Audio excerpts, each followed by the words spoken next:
हरियाणा के मुख्यमंत्री मनोहर लाल ने अपने दूसरे कार्यकाल का अंतिम बजट पेश किया है और किसानों के लिए मुख्यमंत्री ने बड़ी घोषणा की। उन्होंने बजट में किसानों के ब्याज के कर्ज माफी समेत कई घोषणाएं की। सीएम मनोहर लाल ने आगामी साल 2024 और 25 के लिए कुल 1,89,000 रुपए का बजट पेश किया। सदन में बजट पेश करने के दौरान मुख्यमंत्री मनोहर लाल ने कहा, मेरी फसल मेरा ब्यौरा पोर्टल पर हर सीजन में करीब 10 लाख किसान अपनी फसल का ब्यौरा उपलब्ध करवाते हैं, जिससे सरकार को बाजार अवरोध के रणनीति बनाने के लिए जरूरी जानकारी मिलती है। सरकार ने बजट पेश किया है, उसमें उद्योगों को काफी फायदा मिलेगा और बहुत सारे उद्योगों में सरलीकरण किया है, बहुत छूट दी है। उससे मुझे लगता है कि जो उद्योग निवेश है वो हरियाणा में बहुत ज्यादा आएगा। महिलाओं के लिए भी बहुत अच्छी यहाँ पे ड्रोन सिस्टम जो प्रणाली दी गई है कि आगे उनको रोजगार दिया जाएगा, तो हम अच्छा ही मानते हैं इस बजट को और आशा करते हैं कि ये कंप्लीट हो। तो सरकार ने सौर ऊर्जा पर सब्सिडी दी है, उससे छोटे जमींदार को कनेक्शन लेने में बहुत ज्यादा पैसा खर्च होता है और इसमें अपना वो रोजगार चला सकता है। मान लो अपने खेत में पानी दे सकता है। सौर ऊर्जा 75% सब्सिडी है, 25% जमींदार को लगाना पड़ता है। उससे भी बेनिफिट मिलेगा जी। मान लो जो हम किसान है, मान लो लोन लेना पड़ता है, हमारी मजबूरी है और मजबूरी के हिसाब से हमने लोन लिया, तो टाइम पर ना बरस के तो अब 2 महीने लेट हो गए, तब भी मान लो उसका ब्याज माफ है और मान लो प्लंटी भी माफ है। इससे बहुत किसान को फायदा हुआ। आगे उन्होंने कहा कि सरकार ने खरीफ और रबी सीजन 2023 में 29,876 करोड़ रुपए का भुगतान सीधे किसानों के खातों में किया। बजट में मनोहर लाल ने हरियाणा के किसानों को कई तोहफे दिए। अपने दूसरे कार्यकाल के आखिरी बजट में सीएम मनोहर लाल ने घोषणा की कि 5 लाख से ज्यादा किसानों के कर्ज की ब्याज और जुर्माना माफ की जाएगी। जो किसान 30 सितंबर 2023 तक का कर्ज 31 मई 2024 तक जमा कराते हैं, उनका ब्याज और पेनल्टी दोनों माफ किया जाएगा। साथ ही मुख्यमंत्री ने सदन में कहा कि मैं किसान हूँ, किसान का बेटा हूँ, किसान के दर्द को समझता हूँ। किसान हूँ, किसान का बेटा हूँ। आज भले छोटी किसानी मेरी होगी, मैं किसान हूँ, मैं किसान के दर्द को समझता हूँ, मैं किसान के दर्द को समझता हूँ। किसान राज्य की अर्थव्यवस्था की रीढ़ है। हमारे किसानों की कड़ी मेहनत और परिश्रम के कारण हरियाणा राष्ट्रीय खाद्य सुरक्षा सुनिश्चित करने में प्रमुख योगदान करता है। सरकार ने किसानों के लाभ के लिए कई कदम उठाए हैं, जिसके परिणाम स्वरूप 2023-24 में कृषि उत्पादन 8.1% की दर से बढ़ा है, जो कि देश में सर्वाधिक है। बीज, उर्वरक, बिजली जैसे इनपुट पर सब्सिडी और विभिन्न योजनाओं के तहत उत्पादन के लिए डीबीटी के माध्यम से सहायता प्रदान की जा रही है। मेरी फसल मेरा ब्यौरा के डिजिटल प्लेटफॉर्म को राज्य के किसानों द्वारा व्यापक रूप से अपनाया गया है। मुझे ये बताते हुए खुशी हो रही है कि मेरी फसल मेरा ब्यौरा हर सीजन में लगभग 10 लाख किसान अपनी फसल का विवरण उपलब्ध कराते हैं, जिससे सरकार को बाजार हस्तक्षेप के लिए रणनीति बनाने के लिए उपयोगी जानकारी मिलती है। हरियाणा के किसानों को उनकी उपज के लिए सुरक्षित कवच प्रदान किया गया है, चाहे वह खरीद के रूप में हो, मूल्य समर्थन के रूप में हो या फसल क्षति के मुआवजे के रूप में हो। प्रचलित बाजार मूल्य और न्यूनतम समर्थन मूल्य के बीच के मूल्य के अंतर आधार पर सरकार ने न्यूनतम समर्थन मूल्य की पर सीधी खरीद या भावांतर भरपाई योजना के माध्यम से मूल्य अंतर के लिए सहायता प्रदान करने की रणनीति अपनाई है। पिछले 3 वर्षों में सरकार ने न्यूनतम समर्थन मूल्य यानी एमएसपी पर 14 फसलों की खरीद की है और इसका भुगतान सीधे किसानों के खाते में किया है। सरकार ने खरीफ और रबी सीजन में 2023 में 29,876 करोड़ रुपए का भुगतान सीधे किसानों के खाते में जमा किया है। भावांतर सहायता की 178 करोड़ रुपए की राशि सीधे किसानों के खातों में डाली गई है। सरकार राज्य के सभी किसानों को आश्वस्त करना चाहती है कि वह उनके योगदान को समझती है और हर समय उनके साथ खड़ी रहेगी। सीएम ने बजट पेश करते हुए कहा कि राज्यों के किसानों को फसलों के लिए पानी पर निर्भर रहना पड़ता है। अन्नदाताओं को राहत देने के लिए 1 अप्रैल 2024 से आबियाना बंद कर दिया जाएगा। इस कार्य से 4,299 गाँव के लगभग 140 करोड़ रुपए का एक मुश्त फायदा होने के साथ साथ 54 करोड़ रुपए की सालाना राहत मिलेगी। सदन में मुख्यमंत्री मनोहर लाल ने कहा कि गुरुग्राम में हेली हब हेलीपोर्ट शुरू किया जाएगा, जिसमें जींद, झज्जर, कैथल, पलवल, यमुनानगर, रोहतक, कुरुक्षेत्र और सोनीपत में स्थायी हेलीपैड के निर्माण के लिए अध्ययन किया जा रहा है। वहीं नूह, यमुनानगर और रोहतक जिलों में उचित स्थानों पर नई हवाई पट्टी विकसित की जाएगी। ई भूमि के माध्यम से भूमि की पहचान और खरीद की प्रक्रिया साल 2024 और 25 में शुरू की जाएगी। सरकार रक्षा, पूर्व सैनिक और सीएपीएफ कर्मियों को उनकी सेवाओं और उनके द्वारा किए गए सर्वोच्च बलिदानों का सम्मान करते हुए उन्हें अनेक लाभ प्रदान करती है। मैं युद्ध में शहीद हुए सैनिकों के परिजनों के लिए दी जा रही 50 लाख रुपए की अनुग्रह राशि को बढ़ाकर 1 करोड़ रुपए करने का प्रस्ताव करता हूं। चाहे वे किसी भी रक्षक सेवा या केंद्रीय सशस्त्र पुलिस बल के हों, हरियाणा के वासी हों। सशस्त्र बलों में और अधिक अधिकारियों और जवानों की भागीदारी बढ़ाने के लिए मैं हरियाणा के निवासियों को रक्षा और अर्धसैनिक सेवाओं में सेवा के लिए तैयार करने हेतु राज्य में 3 AFPI अर्थात आर्म्ड फोर्स प्रिपरेटरी इंस्टीट्यूट सशस्त्र बल तैयारी संस्थान ये स्थापित करने का प्रस्ताव करता हूं। इस संस्थान में कक्षा 10 और स्नातक के बाद उम्मीदवारों को रक्षा और अर्धसैनिक सेवाओं में सेवा के लिए प्रतिस्पर्धी प्रक्रिया में शामिल होने के लिए तैयार किया जाएगा। मैं वित्त वर्ष 24-25 के बजट में सैनिक और अर्धसैनिक क्षेत्र के लिए 140 करोड़ रुपए का आवंटित करने का प्रस्ताव करता हूं, जो कि चालू वित्त वर्ष के 96.58 करोड़ रुपए के सूचित अनुमानों की तुलना में 45.51% की वृद्धि है। इसी प्रकार स्वतंत्रता प्राप्त करने के लिए स्वतंत्रता सेनानियों द्वारा दिए गए बलिदानों का सम्मान करते हुए मैं उनका मासिक सम्मान भत्ता 25,000 रुपए से बढ़ाकर 40,000 रुपए करने का प्रस्ताव करता हूं। मुख्यमंत्री मनोहर लाल ने बजट सत्र के दौरान सैनिकों के लिए भी कई अहम घोषणाएं की। उन्होंने कहा कि युद्ध में शहीद हुए सैनिकों के परिजनों के लिए दी जा रही 50 लाख रुपए की अनुग्रह राशि को बढ़ाकर अब 1 करोड़ रुपए किया जाएगा। शहीद सैनिक किसी भी रक्षा सेवा या केंद्रीय सशस्त्र पुलिस बल के हों, सशस्त्र बलों में और अधिक अधिकारियों और जवानों की भागीदारी बढ़ाने के लिए हरियाणा के निवासियों को रक्षा और अर्धसैनिक सेवाओं में सेवा के लिए राज्य में 3 सशस्त्र बल संस्थान स्थापित किए जाएंगे, जिससे राज्य में रोजगार के अवसर भी बढ़ेंगे और राज्य में खुशहाली आएगी। सरकार रक्षा, पूर्व सैनिक और सीएपीएफ कर्मियों को उनकी सेवाओं और उनके द्वारा किए गए सर्वोच्च बलिदानों का सम्मान करते हुए उन्हें अनेक लाभ प्रदान करती है। मैं युद्ध में शहीद हुए सैनिकों के परिजनों के लिए दी जा रही 50 लाख रुपए की अनुग्रह राशि को बढ़ाकर 1 करोड़ रुपए करने का प्रस्ताव करता हूं। चाहे वे किसी भी रक्षक सेवा या केंद्रीय सशस्त्र पुलिस बल के हों, हरियाणा के वासी हों। सशस्त्र बलों में और अधिक अधिकारियों और जवानों की भागीदारी बढ़ाने के लिए मैं हरियाणा के निवासियों को रक्षा और अर्धसैनिक सेवाओं में सेवा के लिए तैयार करने हेतु राज्य में 3 AFPI अर्थात आर्म्ड फोर्स प्रिपरेटरी इंस्टीट्यूट सशस्त्र बल तैयारी संस्थान ये स्थापित करने का प्रस्ताव करता हूं। इस संस्थान में कक्षा 10 और स्नातक के बाद उम्मीदवारों को रक्षा और अर्धसैनिक सेवाओं में सेवा के लिए प्रतिस्पर्धी प्रक्रिया में शामिल होने के लिए तैयार किया जाएगा।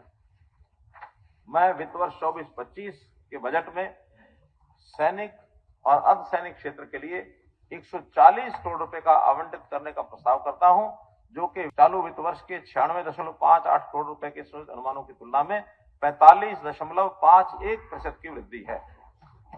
इसी प्रकार स्वतंत्रता प्राप्त करने के लिए स्वतंत्रता सेनानियों द्वारा दिए गए बलिदानों का सम्मान करते हुए मैं उनका मासिक सम्मान भत्ता 25,000 रुपए से बढ़ाकर 40,000 रुपए करने का प्रस्ताव करता हूं। सीएम मनोहर लाल ने राज्य को प्रदूषण से निजात दिलाने और यातायात को सुगम बनाने के लिए कई ऐलान किए। उन्होंने कहा कि हरियाणा सिटी बस सेवा निगम लिमिटेड के जरिए पानीपत और यमुनानगर में AC इलेक्ट्रिक बस सेवा शुरू हो चुकी है। साथ ही करनाल और पंचकुला में मार्च 2024 के मध्य में शुरू हो जाएगी और बाकी 5 शहरों में जून 2024 तक सिटी बस सेवाएं शुरू होने की संभावना है।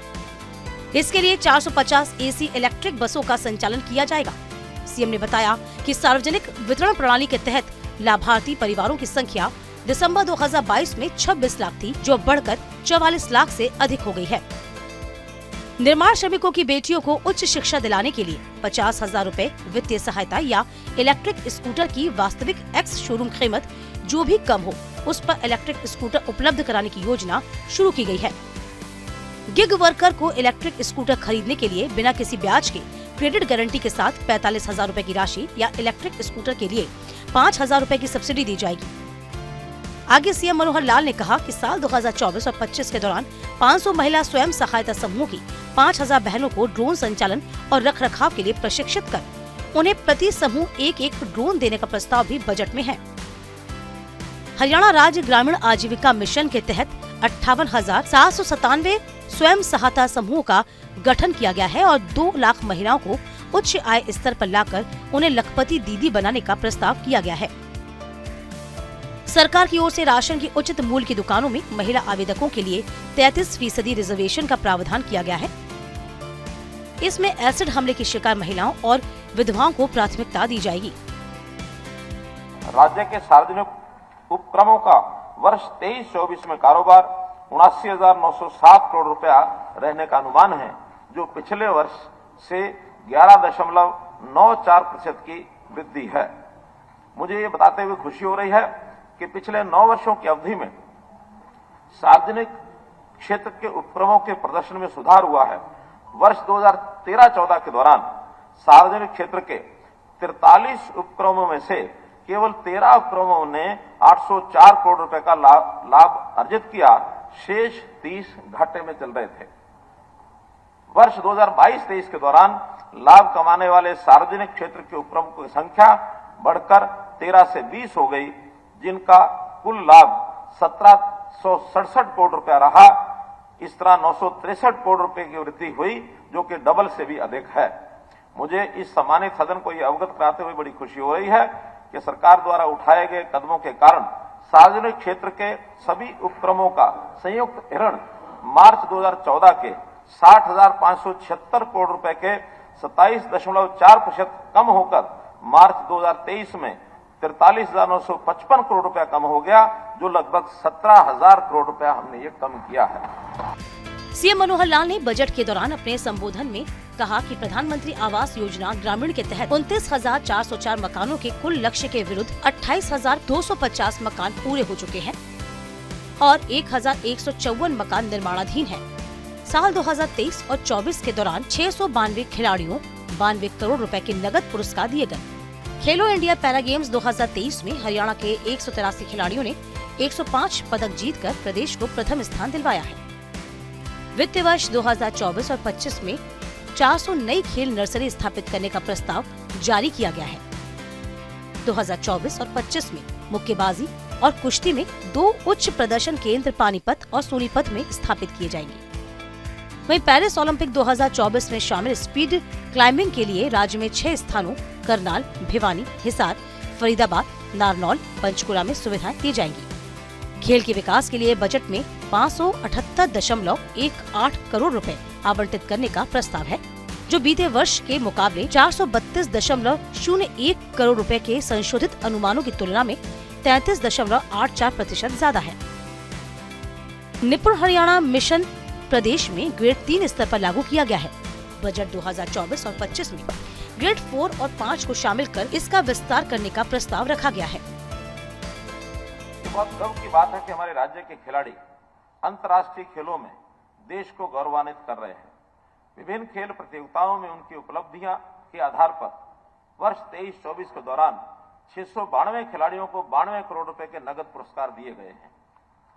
खेलो इंडिया पैरा गेम्स 2023 दिसंबर में नई दिल्ली में 7 खेलों के लिए इसका आयोजन किया। खेलों में हरियाणा के 183 खिलाड़ियों ने भाग लिया और 105 पदक जीतकर प्रदेश को प्रथम स्थान दिलवाया। मैं पिछले वर्ष आवंटित 1100 खेल नर्सरियों के अलावा वित्त वर्ष 2024-25 में 400 खेल नर्सरी स्थापित करने का प्रस्ताव करता हूं। वर्ष 24-25 में मुक्केबाजी कुश्ती में 2 उच्च प्रदर्शन केंद्र क्रमशः पानीपत और सोनीपत में स्थापित किए जाएंगे। इन उच्च प्रदर्शन केंद्रों का नाम उस क्षेत्र के प्रमुख खिलाड़ियों के नाम पर रखा जाएगा, जिन्होंने अतीत में राज्य को गौरवान्वित किया है। स्पीड क्लाइंबिंग ऐसा खेल है जो पेरिस ओलंपिक में शामिल किए गए नए खेल आयोजनों में से एक है। मैं राज्य में 6 स्थानों करनाल, भिवानी, हिसार, फरीदाबाद, नारनौल और पंचकुला में स्पीड क्लाइंबिंग सुविधाओं के निर्माण का प्रस्ताव करता हूं। मैं वर्ष 24-25 के लिए खेल क्षेत्र को 578 करोड़ रुपए आवंटित करने का प्रस्ताव करता हूं, जो चालू वित्त वर्ष 432 करोड़ रुपए के संशोधित अनुमानों की तुलना में 33.83% की वृद्धि है। निरोगी हरियाणा योजना के तहत 20 फरवरी 2024 तक अंत्योदय परिवारों के 46.30 लाख लाभार्थियों के स्वास्थ्य की जांच की गई और 2.56 करोड़ लैब टेस्ट किए गए। चिरायु आयुष्मान भारत योजना का लाभ 3 लाख से 6 लाख रुपए की वार्षिक आय वर्ग वाले लोग 4,000 रुपए के वार्षिक योगदान का भुगतान करके और 6 लाख रुपए से अधिक की वार्षिक आय वर्ग वाले लोग 5,000 रुपए के वार्षिक योगदान का भुगतान कर ले सकेंगे। सीएम ने बताया कि 45 लाख से अधिक परिवार आयुष्मान भारत के लाभार्थी 1.11 करोड़ आयुष्मान भारत कार्ड उपलब्ध कराए गए हैं।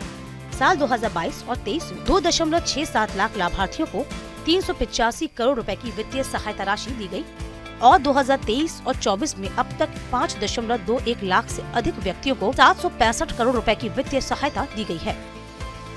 सरकार ने पिछले साल एक नई योजना मुख्यमंत्री शहरी आवास योजना ये शुरू की है, जिसका उद्देश्य उन परिवारों को आवास प्रदान करना है जिनकी वार्षिक आय 1.8 लाख रुपए तक है और जिनका स्वयं का मकान नहीं है। इस योजना में 2.89 लाख परिवार पंजीकृत हैं। इनमें से 14 कस्बों और शहरों में भूमि की पहचान कर ली गई है और पंजीकृत लाभार्थियों को भूखंड आवंटन प्रक्रिया शुरू हो गई है। मुझे उम्मीद है कि अगले 6 महीनों में इसका लाभ हरियाणा के सभी कस्बों और शहरों तक पहुंचा दिया जाएगा। वर्ष 2024-25 में ऐसे लाभार्थियों को प्लॉट या फ्लैट उपलब्ध कराने के लिए 1,000 करोड़ रुपए की राशि अलग रखी जाएगी। ये राशि आंशिक रूप से हरियाणा शहरी विकास प्राधिकरण द्वारा अपने आवास दायित्वों के तहत प्रदान की जाएगी और राज्य बजट से भी आंशिक रूप से पूरी की जाएगी। प्रधानमंत्री आवास योजना ग्रामीण के तहत 29,000 के लगभग मकानों का लक्ष्य, ये 1154 मकान निर्माणाधीन है। इसको लेकर के सब पूर्ण हो जाएगा। लाभार्थियों को 389 करोड़ रुपए की वित्तीय सहायता ये वितरित की गई है। सूर्योदय योजना के तहत मध्यम वर्ग और गरीब लोगों के घरों की छतों पर रूफटॉप और सौर पैनल स्थापित किए जाएंगे। केंद्र सरकार के द्वारा 2 किलोवाट के पैनल के लिए 60,000 रुपए की सब्सिडी दी जाएगी। 1 लाख गरीब परिवार इनकी औसत आय मासिक बिजली खपत 200 यूनिट तक है, जिनकी वार्षिक आय 1.80 लाख रुपए तक के लिए 50,000 रुपए तक की अतिरिक्त सहायता योजना शुरू करने का प्रस्ताव किया गया है। आगे सीएम ने बताया कि हरियाणा कृषि उद्योग निगम की ओर से हर हित स्टोर नामक खुदरा दुकानों के रूप में एक अनूठी पहल की गई है। हरियाणा भर में हर हित स्टोर्स के माध्यम से लगभग 435 करोड़ रुपए का राजस्व अर्जित हुआ है। साल 2024 और 25 में अतिरिक्त 1,000 हर हित स्टोर खोलने का प्रस्ताव किया गया है।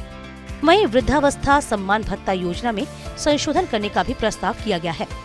मुख्यमंत्री ने कहा कि 2013 और 14 में सामाजिक सुरक्षा पेंशनरों के लिए 1,753 करोड़ रुपए खर्च किए गए। वित्तीय वर्ष 2024 और 25 में बढ़ाकर 10,097 करोड़ रुपए प्रक्षेपित हैं। पेंशन भोगियों को लाभ के लिए वृद्धावस्था सम्मान भत्ता योजना में संशोधन करने का प्रस्ताव किया गया है। सीएम ने बताया कि दिव्यांग बच्चों के लिए सरकार द्वारा संचालित 7 स्कूलों के लिए प्रक्रिया शुरू की गई है।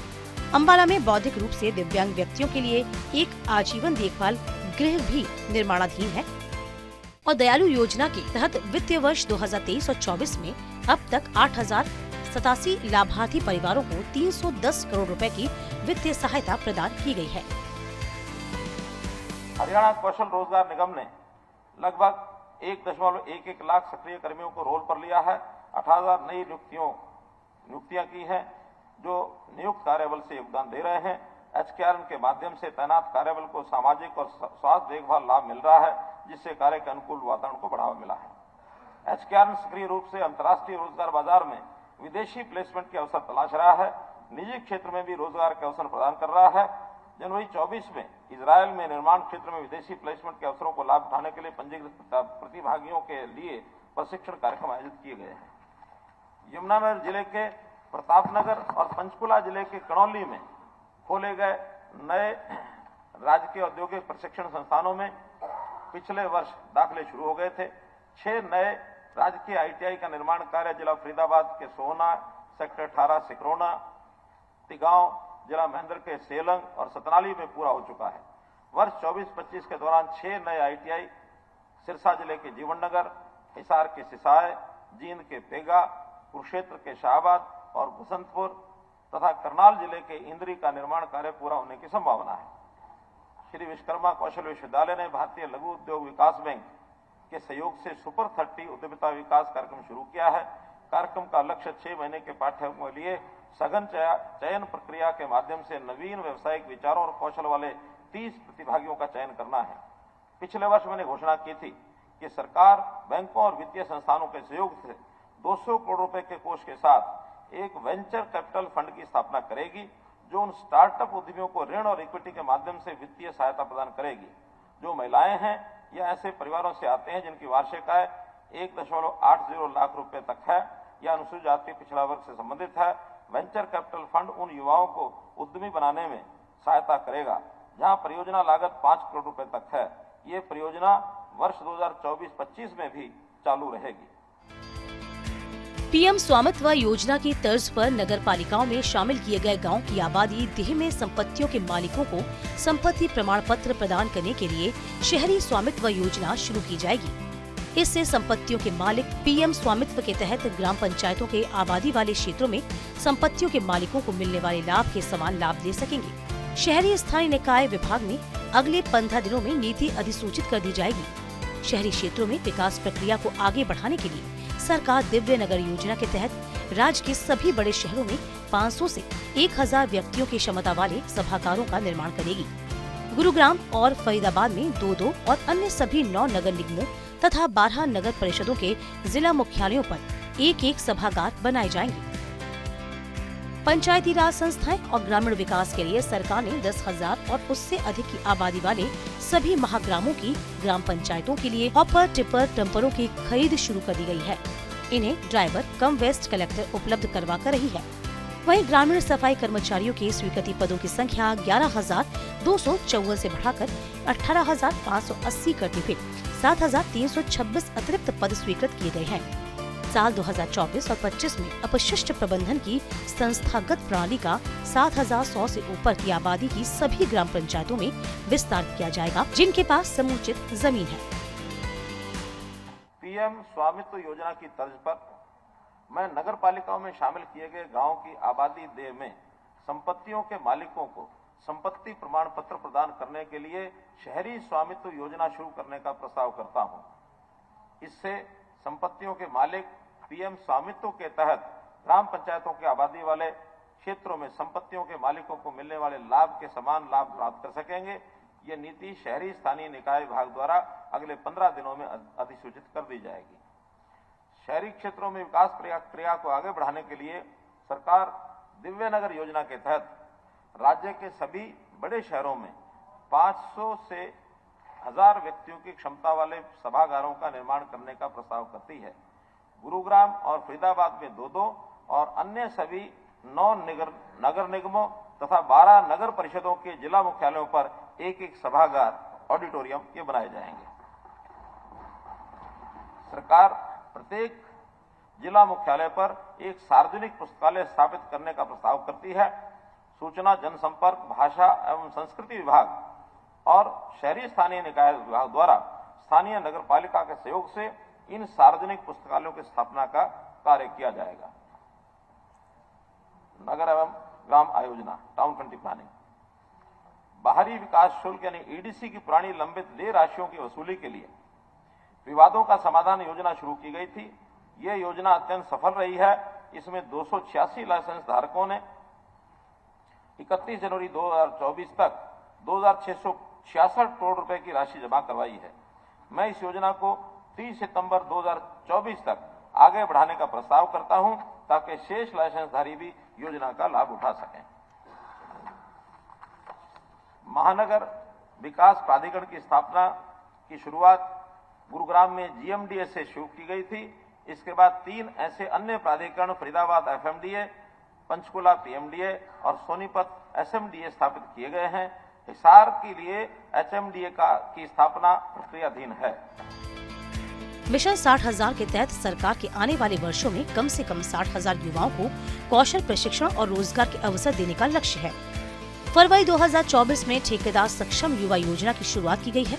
ये योजना पंचायती राज संस्थानों और शहरी स्थानीय निकायों में 25 लाख रुपए तक के विकास कार्यों के लिए ठेकेदारों के रूप में 10,000 युवाओं की पहचान प्रशिक्षण के उद्देश्य से शुरू की गई है। फरवरी 2024 में वन मित्र योजना की शुरुआत भी की गई। इस योजना का उद्देश्य आर्थिक रूप से कमजोर वर्गों के 7,500 कार्यकर्ताओं के माध्यम से गैर वन भूमि पर वृक्षारोपण गतिविधियों में सामुदायिक भागीदारी को प्रोत्साहित करना है। हर कार्यकर्ता 1000 पौधों के संरक्षक के रूप में काम करेगा ताकि ये पौधे पेड़ों में विकसित हो सके।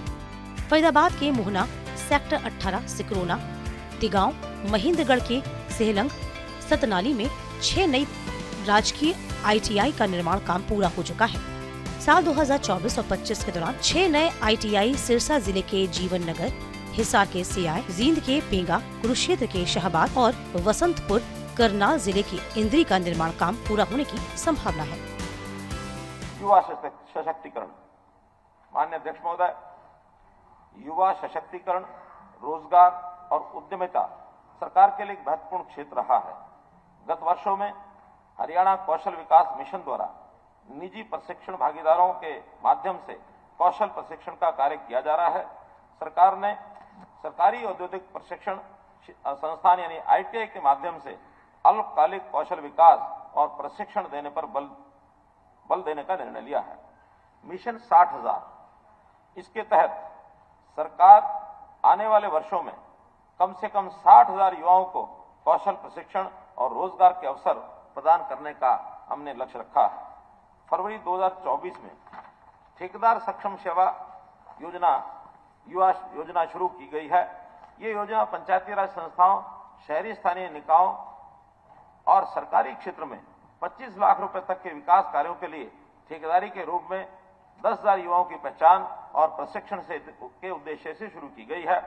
श्री विश्वकर्मा कौशल विश्वविद्यालय GST पंजीकरण प्रक्रिया और हरियाणा इंजीनियरिंग वर्ष पोर्टल पर पंजीकरण आदि के लिए 3 महीने का कौशल प्रशिक्षण प्रदान करेगा ताकि ये युवा प्रशिक्षण पूरा होने पर तुरंत काम प्राप्त कर सकें और दूसरों को भी रोजगार प्रदान कर सकें।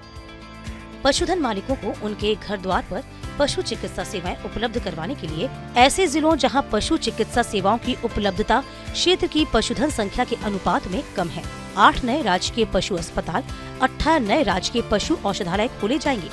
सीएम ने कहा है कि घर द्वार पर पशु औषधालय खोले जाएंगे। सीएम ने कहा कि घर द्वार पर पशु चिकित्सा सेवाएं प्रदान करने के लिए पहले से ही 21 मोबाइल पशु चिकित्सा इकाइयां कार्यरत हैं। इस सेवा को सुदृढ़ करने के लिए सरकार ने 70 मोबाइल पशु चिकित्सा इकाइयों के लिए अनुबंध किया है और इनकी सेवाएं जल्द शुरू होने की उम्मीद है।